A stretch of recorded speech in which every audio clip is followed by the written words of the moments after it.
The rain hammered the roof like fists on a coffin lid, each drop a reminder that Mom's laughter would never echo through this house again. I clutched the urn in my lap, its cold marble searing through my jeans, while Dad's truck idled in the driveway, headlights cutting foggy beams into the Georgia night. "Raylan, honey," he choked out, "we can't stay here, it's killing us both." Athena's hand on his shoulder steadied him, her voice a soft anchor. "Spain will heal us, mi amor. Fresh air, new horizons." But as she turned those deep brown eyes to me in the rearview, something ignited, a spark in the storm that made my numb heart stutter. We fled across the Atlantic 2 weeks later, Dad's old pickup traded for a rented Fiat that rattled up the winding coastal roads of Galicia. Western Spain stretched out like a forgotten postcard, jagged cliffs plunging into the gray Atlantic, eucalyptus groves whispering secrets in the wind, and villages of stone houses huddled against the endless rain. Finisterre, the end of the world, Dad called it, as if we'd driven off the edge of the map to escape the ghost of Mom's cancer ward. He'd met Athena on a solo backpacking trip 6 months before Mom's diagnosis turned terminal, a whirlwind romance with a local artist who'd once dreamed of New York but stayed rooted in the salt-sprayed soil of her homeland. Athena was 38 to Dad's 52, a painter whose canvases bled with the fury of ocean storms and the quiet ache of olive harvests.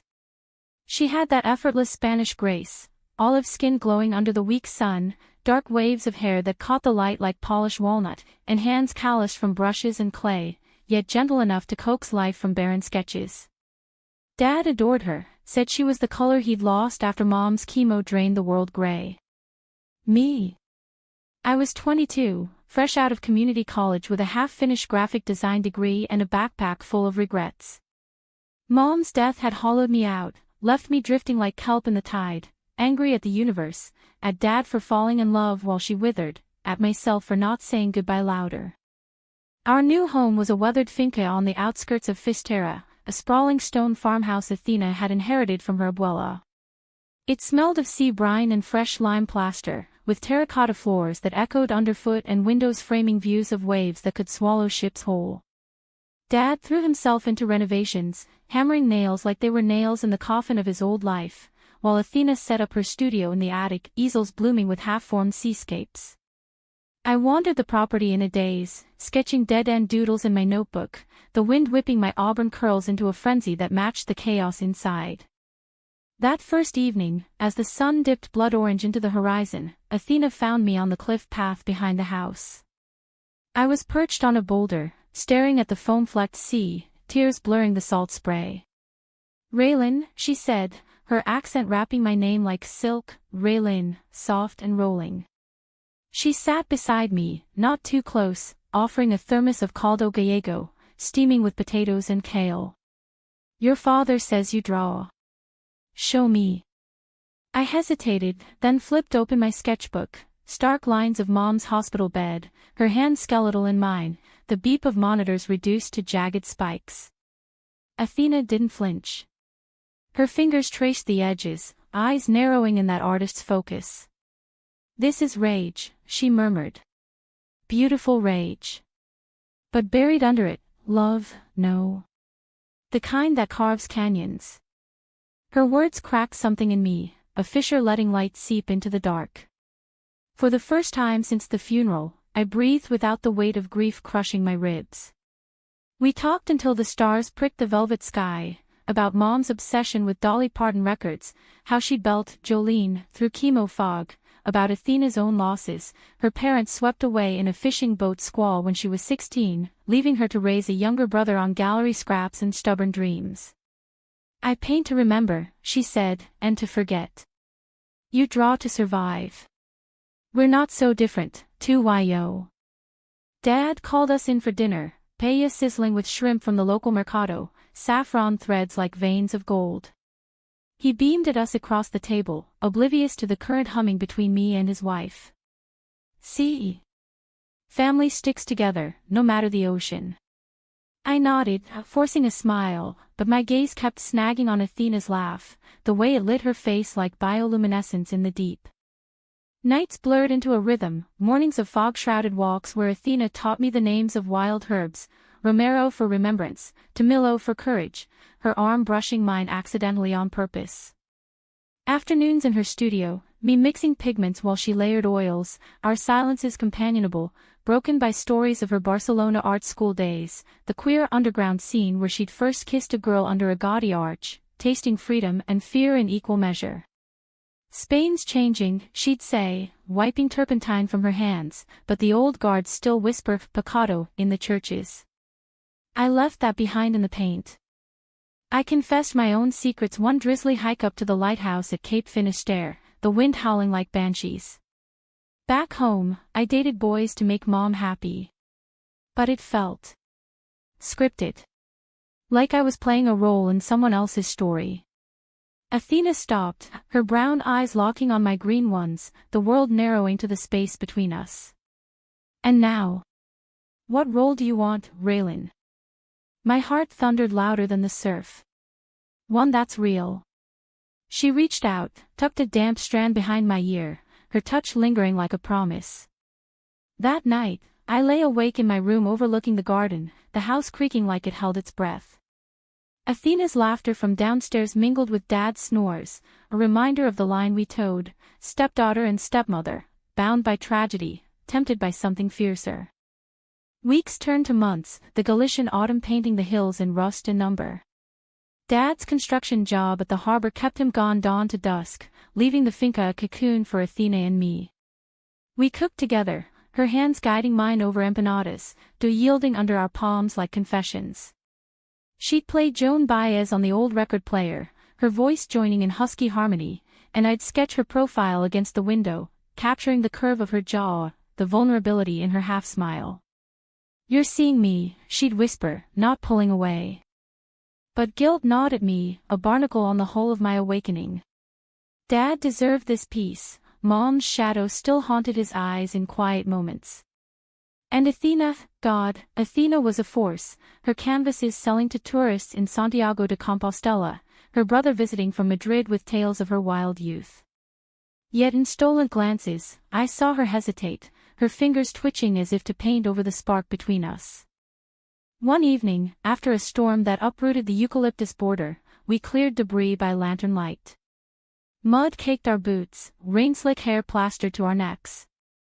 Athena slipped on a root, and I caught her, our bodies colliding, wet cotton clinging, breaths mingling in the chill air. Time fractured. Her lips parted, inches from mine, eyes dark as the roiling sea. "Raylan," she breathed, a plea and a prayer. I kissed her then, tentative as a brushstroke, tasting salt and storm and the forbidden fruit of feeling alive. She responded, fierce and tender, hands framing my face as if I were her masterpiece. We broke apart gasping, foreheads pressed, the world remade in that instant. But as the lantern flickered, reality crashed back. Dad's truck headlights pierced the gloom, pulling up the drive. We sprang apart, hearts pounding, the debris scattered like evidence. That night, over a silent dinner of reheated fabada, I watched them, husband and wife, the roles we'd appended, and wondered how long we could dance on this knife's edge before someone bled. The betrayal came swift as a rogue wave, not from Athena, but from the fragile trust I'd built with Dad. It started innocently enough, a letter from home, forwarded from Georgia, yellowed and creased. Mom's best friend, Aunt Clara, spilling ink about Dad's whirlwind courtship with Athena, how he'd proposed after 3 months, right as Mom's scans turned dire. He was always restless, Ray, Clara wrote. But this? Marrying a foreigner while your mama fought alone. It broke her heart more than the chemo. I confronted him in the kitchen at dawn, the letter trembling in my fist, coffee perking bitter on the stove. Did you even wait, Dad? Or was Mom's dying just convenient? His face crumpled, the hammer-calloused hands that built our porch swing now twisting a dish rag. It wasn't like that, baby girl. Athena saw me, really saw me, when I was invisible at home. Your mom. She was slipping away. I couldn't lose myself too. Slipping away. The words ignited the rage I'd sketched but never voiced. You replaced her before she was cold. I shouted, voice echoing off the stone walls. Athena appeared in the doorway, paint-streaked smock over her pajamas, eyes wide with the dawning horror of our tangled web.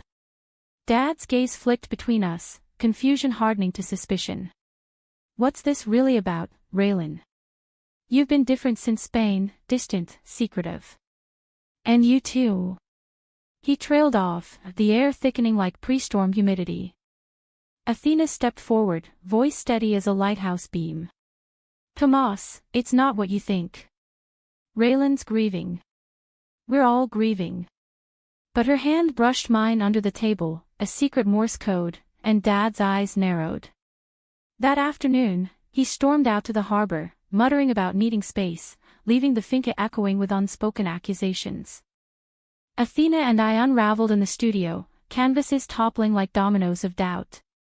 We can't, she said, pacing, her dark hair wild from raking fingers through it. He's my husband, Raylan. Your father. This, us, it's a dream painted over cracks. Tears carved tracks down her cheeks, smudging the ochre on her collarbone. I pulled her close, our embrace a harbor in the tempest, but the guilt was a riptide, pulling us under. Days blurred into a fragile truce. Dad returned subdued, burying himself in work, his laughter a ghost at dinner. Athena threw herself into a massive mural for the village church, a triptych of the sea's mercy, waves cradling lost souls. I helped, my sketches informing the flow, our collaboration a silent apology. But the pull between us was magnetic, north to south, a shared glance over turpentine jars, her foot nudging mine under the easel, the brush of knuckles passing a palette knife. The conflict crested on All Saints' Day, when the village lit lanterns for the departed, floating them into the bay like fiery prayers. Dad begged off, claiming overtime, his eyes shadowed with the weight of what he suspected but couldn't name. Athena and I walked the cliffs alone, the air crisp with pine and candle wax, the sea a black mirror reflecting our turmoil. I love him, she confessed, voice cracking over the wind. But it's a different love, steady, like the tide. With you. It's the storm, Raylan. It terrifies me, exhilarates me. I haven't felt this alive since I was your age, kissing girls in hidden coves, dreaming of a world that accepted us whole. I stopped, the lantern in my hand flickering like my resolve. Then why fight it? Mom's gone, Dad's healing, maybe we're the ones who need to crash to rebuild. Her laugh was bittersweet, a sob disguised. Because love isn't just feeling. It's choice. And choosing you means betraying him, betraying the family we're pretending to be. We kissed under the lantern glow, desperate and deep, the world narrowing to her warmth against the cold night. But as fireworks from the village fiesta burst overhead, reds and golds like spilled paint, Dad's silhouette crested the path. He froze, the betrayal etching lines deeper than years at sea. Athena. His voice was a wound, raw and reeling. She pulled away, face ashen, while I stood rooted, the lantern guttering in my grip. Tomas, she started, but he cut her off, eyes on me with a father's shattered trust. All this time. My daughter. My wife. He turned, stumbling down the path, the sea swallowing his silhouette. The fallout was biblical, a storm that raged 3 days, mirroring the one inside. Dad packed a bag, rented a room in town, his parting words a knife. I thought Spain would fix us, Raylan. Not break what's left. Athena begged him to stay, her pleas echoing through the empty finca, but he was gone, adrift like the boats in the harbor. In the wreckage, Athena and I clung to each other, not as lovers, but as survivors. We drove to Santiago one gray morning, seeking solace in the cathedral's ancient stones, the pilgrim paths worn smooth by feet seeking redemption. Kneeling before the Botafumero's swing, incense clouds veiling our sins, she whispered, I chose wrong once, running from my brother's grief into Tomas's arms. I won't compound it by stealing your youth. Tears blurred the gold altar. It's not stealing, I countered, voice fierce. It's sharing. Mom taught me love doesn't divide, it multiplies. But Athena shook her head, her hand cupping my cheek, thumb tracing the freckles she'd once called constellations. You're young, me lose. Go back to America, chase those designs, find a girl who isn't tangled in my messes. I'll divorce Tomas, cleanly, for all our sakes, and paint the truth of us into something eternal. The divorce papers arrived in spring, as gorse bloomed yellow along the cliffs. Dad signed them in a notary's office, his hands steady but eyes hollow, then hugged me goodbye at the airport, whispering, "Forgive me for not seeing you sooner, kiddo. And tell her. I hope she finds her storm." He stayed in Galicia, mending nets and hearts at the harbor, finding solace in the rhythm of waves rather than wives. Athena drove me to the ferry in A Coruña, the Atlantic a sparkling promise under a rare blue sky. We stood on the dock, wind tangling our hair, her latest canvas, a portrait of us on the cliff, faces turned to the horizon, tucked under my arm like a talisman. "This isn't goodbye," she said, eyes shining with unshed tears. "It's the end of one story, the start of yours. Write it bold, Raylan. Feel it all." Our kiss was salt-kissed and final, a seal on the ache we'd carved into each other. As the ferry pulled away, Spain shrinking to an emerald smudge, I clutched the painting, heart full to bursting. Mom had died, Dad had fractured, Athena had awakened me, but in the breaking, I'd found my wholeness. Not in possession, but in the human mess of loving fiercely, letting go gracefully, and carrying the light forward. Back in Georgia, the rain no longer hammered like judgment, it nourished, coaxing green from red clay. I enrolled in art school proper, my portfolio blooming with Galician blues and the fierce lines of a woman who taught me to paint with my soul. Letters from Athena arrived like brushstrokes, exhibitions in Madrid, a solo show of Tempest Hearts, whispers of a new love, a curator with laughing eyes and no baggage. Dad visited once, sunburned and softer, sharing paella recipes and stories of his singleton adventures. "Life's a finca, Ray," he said over beers on the porch. "You fix the walls, plant new seeds. Some take root unexpected." We laughed, the ghost of betrayal faded to scar tissue, strong enough to weather storms. And in quiet nights, sketching by lamplight, I felt her still, the spark, the storm, the alive-again rush.